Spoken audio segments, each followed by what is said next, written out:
грациозные, статные, чарующие, танец меняется противостоянием джигитов на кинжалах, но все утихает, когда выходит горянка и бросает платок. Это еще одна древняя ингушская традиция. Постановка под песню народной артистки Ингушетии Тамары Яндеевой обещает впечатлить зрителей.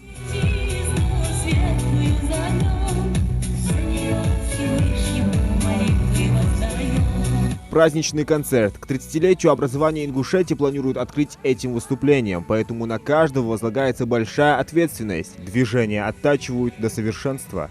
Вперед руку раз и на сердце два. Там слово идет «голга». «Голга» не видите? Запомните. Отошли назад. Шаг сделайте. Номер пока не готов. Его дорабатывают и, можно сказать, шлифуют. Над новой постановкой работают сразу два государственных ансамбля – Ингушетия и Магаз. Это будет новая постановка. В качестве пролога она пойдет. Вот первые наброски уже есть. Сейчас будет потихоньку вырисовываться картина. Чуть-чуть музыка своеобразная. Мы попытались вложиться в эту музыку. Репетируем практически каждый день. Работа идет весьма насыщенно, слаженно, сплоченно, и можно так сказать, что концерт, я думаю, будет весьма насыщенным. Поэтому, думаю, зрители будут довольны.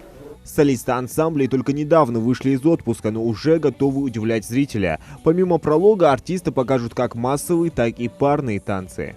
Благодаря ансамблю, Магаз ансамбль, вашки уже постановка, хлуяцну.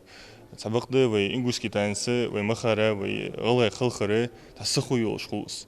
Кадвак амаштикет, язык сахады вы характерный сахай, тахсу, тук не забах. Шадзу код здесь прец, а здесь шелче, цу полностью не сбочь вот. Цендошки язык халухул, халуи шху, халуят же фоцел, эсиметрия, результат хамхудат сахам. До главного события этого года, 30-летия Ингушетии, остаются считанные дни. За это время ансамбли будут репетировать без отдыха, а конечный результат оценят зрители в День Республики. Зелимхан Калоев, Мухаммад Билакиев, Новости 24.